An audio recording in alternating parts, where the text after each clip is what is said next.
इस वीडियो के अंत तक आप जानेंगे इस पाठ से संबंधित संपूर्ण जानकारी। नमस्कार सभी को, हिंदी कला केंद्र में आपका स्वागत है। अगर आप इस चैनल पर नए हैं तो पहले इसको सब्सक्राइब करें व बेल आइकन को दबाना ना भूलें ताकि नए वीडियो का नोटिफिकेशन सबसे पहले आपको मिले।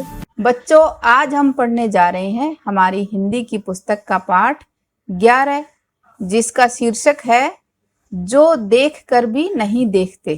ये एक निबंध है। इसका शीर्षक इस तरह से क्यों लिखा गया है? शायद आपको ये बात सही नहीं लग रही ना, लेकिन ये देखो बच्चों, मैं कहूँ इस तस्वीर में आपको क्या दिखाई दे रहा है तो आप तुरंत कहेंगे हाथ, है ना। लेकिन अगर हमें दिखाई ना दे, हमारे दृष्टि ना हो देखने की, तो फिर ये हाथ हमारे हाथ में दिया जाए तो हम इसे छू कर बताएंगे कि ये किसी छोटे बच्चे का हाथ है। ये देखो, ये अंगूठा है, इसके 4 अंगुलियां हैं, अरे नाखून भी हैं, हाथ मुलायम है, इसके ऊपर तो लकीरें भी हैं। होगा ना ऐसा? ऐसे ही ये देखो बच्चों, इस तस्वीर में ये सब बच्चे अपने मन की आंखों से इसे देखने की कोशिश कर रहे हैं। हम तो इसे एक नज़र में देखते ही कहेंगे कि ये एक हाथी है, लेकिन जो देख व सुन ना पाए वो महसूस कर पता कर रहे हैं कि इसकी स्किन सॉफ्ट है या खुरदरी। ये पूंछ है, पूंछ के आगे बाल हैं, ये इसके पैर हैं, इसके ये 2 दांत हैं जो कि बहुत नुकीले और चिकने हैं, ये इसकी सूंड है। इस तरह से अब समझ में आया ना कि हम देख कर भी नहीं देखते हैं। हमारा आज का ये निबंध हेलन केलर द्वारा लिखा गया है, जो खुद देख व सुन नहीं सकती थी। कभी कभी मैं अपने मित्रों की परीक्षा लेती हूँ, ये परखने के लिए, परखने का अर्थ है कि उनकी जांच करती हूँ, ये देखने के लिए कि वह क्या देखते हैं। हाल ही में मेरी एक प्रिय मित्र जंगल की सैर करने के बाद वापस लौटी। सैर करने का अर्थ तो आप जानते ही हो, घूमकर, जंगल में घूमकर वापस लौटी। मैंने उससे पूछा, आपने क्या क्या देखा? कुछ खास तो नहीं, उनका जवाब था। मुझे बहुत अचरज नहीं हुआ। अचरज का अर्थ है कि बहुत आश्चर्य नहीं हुआ। क्यों नहीं हुआ? क्योंकि मैं अब इस तरह के उत्तरों की आदी हो चुकी हूँ कि इस तरह के उत्तर मुझे अक्सर मिलते रहते हैं, तो ऐसे उत्तरों की मुझे आदत पड़ चुकी है। आदि का अर्थ है अभ्यस्त होना।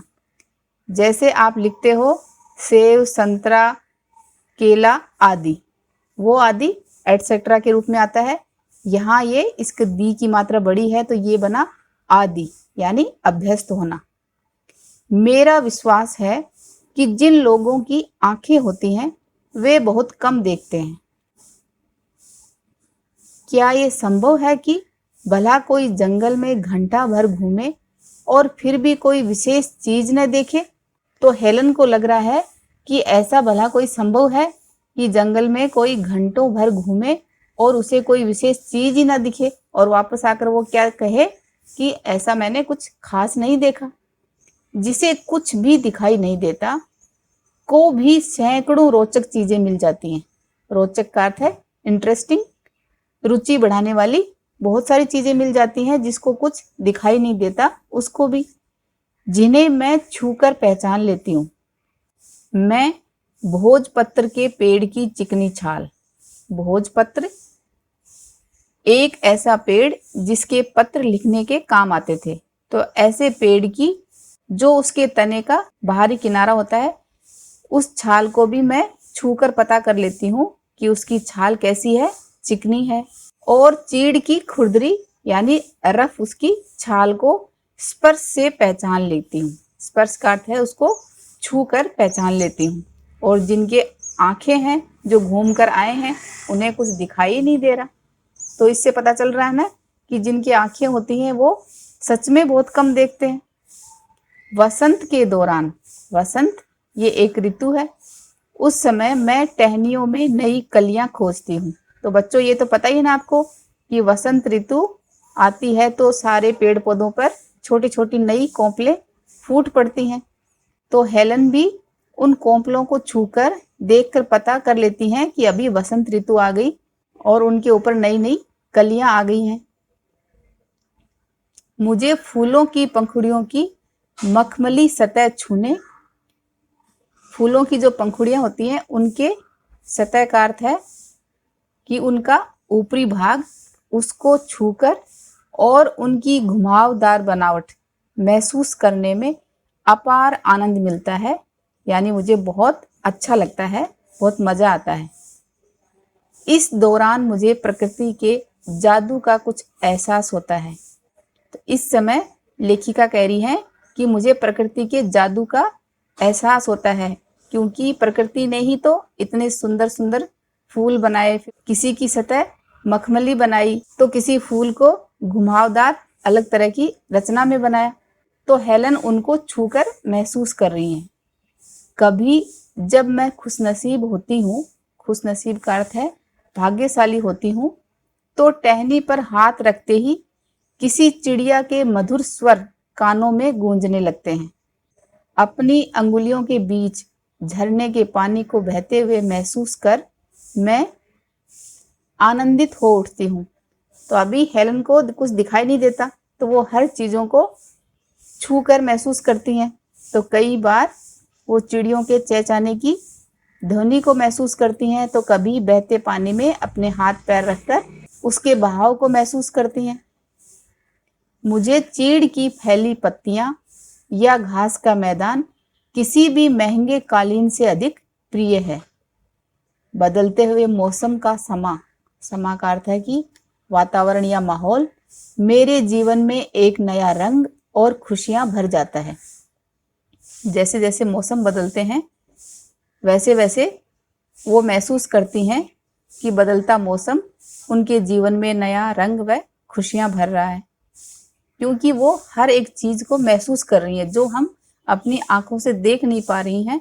उससे ज्यादा खूबसूरत दुनिया वो बंद आंखों से भी महसूस कर उसको जी रही हैं। कभी कभी मेरा दिल इन सब चीजों को देखने के लिए मचल उठता है। मचल उठना का अर्थ है कि जिद करना। तो कभी कभी उनका मन भी इन सब खूबसूरत चीजों को देखने के लिए करता है, क्योंकि वो अपनी आंखों से तो देख नहीं पाती, तो सिर्फ उनको महसूस करके ही देख रही हैं।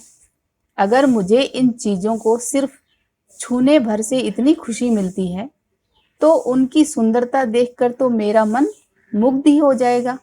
लेखिका सोच रही है कि मैं जब इन चीज़ों को छूती हूँ तभी मैं इतना खुश हो जाती हूँ, मुझे इतनी खुशी मिलती है। तो अगर मुझे देखने का मौका मिल जाए तो मैं तो इनकी सुंदरता को देखकर मन मुग्ध ही हो जाऊंगी। मुग्ध होने का अर्थ है कि इन पे बहुत मोहित हो जाऊंगी। परंतु जिन लोगों की आंखें हैं वे सचमुच बहुत कम देखते हैं। इस दुनिया के अलग अलग सुंदर रंग उनकी संवेदना को नहीं छूते। तो जब हमारे भगवान ने इतनी सुंदर आंखें दी हैं, हम उनका मोल समझते ही नहीं।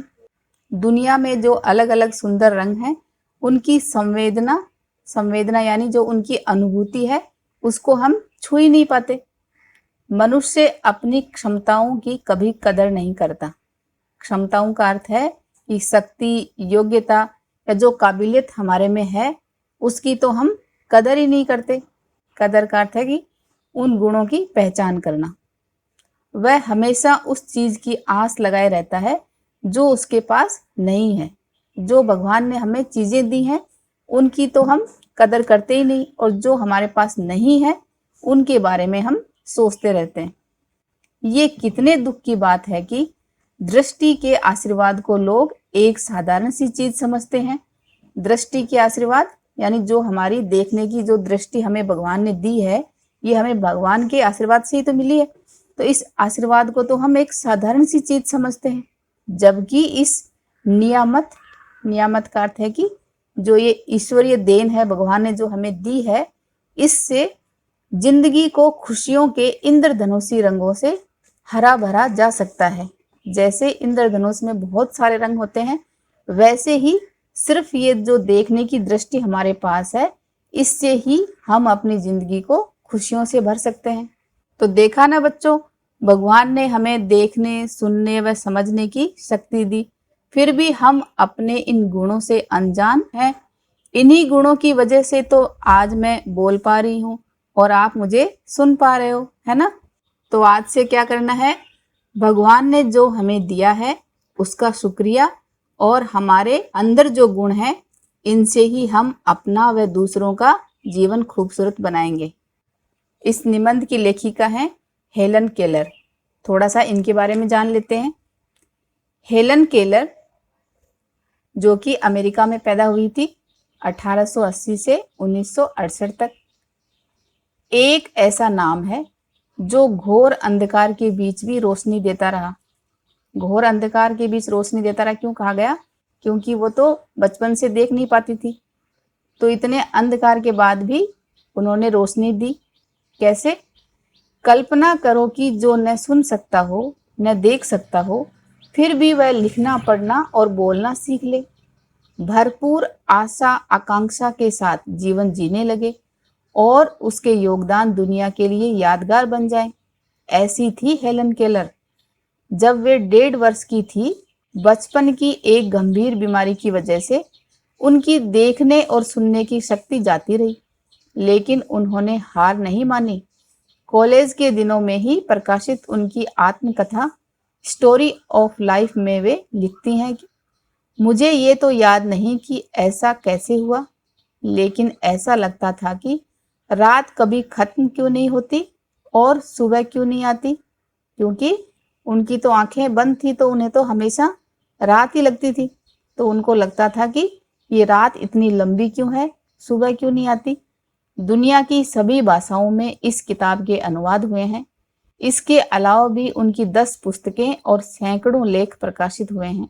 उन्होंने दुनिया भर में घूम घूम कर अपने जैसे लोगों के अधिकारों और विश्व शांति के लिए काम किया। हेलन केलर भारत भी आई थी। तो अगर बच्चों आप इनके बारे में और अधिक जानकारी लेना चाहते हैं तो इंटरनेट की सहायता ले सकते हैं या फिर अपने मम्मी पापा से जान सकते हो। और इसके अलावा सई प्रांजपे द्वारा निर्देशित एक मूवी है जिसका नाम है स्पर्श। 1980 में ये मूवी आई थी, बहुत ही पुरानी मूवी है, लेकिन इसमें बताया गया है कि दृष्टिहीन बच्चे अपना जीवन कैसे जीते हैं, विद्यालय में कैसा जीवन बीतता है और वो किस प्रकार महसूस करते हैं। तो आप इस मूवी को भी देख सकते हो। अब इसके अभ्यास प्रश्नों को इसके भाग 2 में करेंगे। अगर हमारे वीडियो बन ही रहे हैं आपके फेवरेट, तो फिर क्यों ना करें इनको लाइक, सब्सक्राइब और रिकमेंड। हमें और बेहतर बनाने के लिए आप कर सकते हैं कमेंट। धन्यवाद।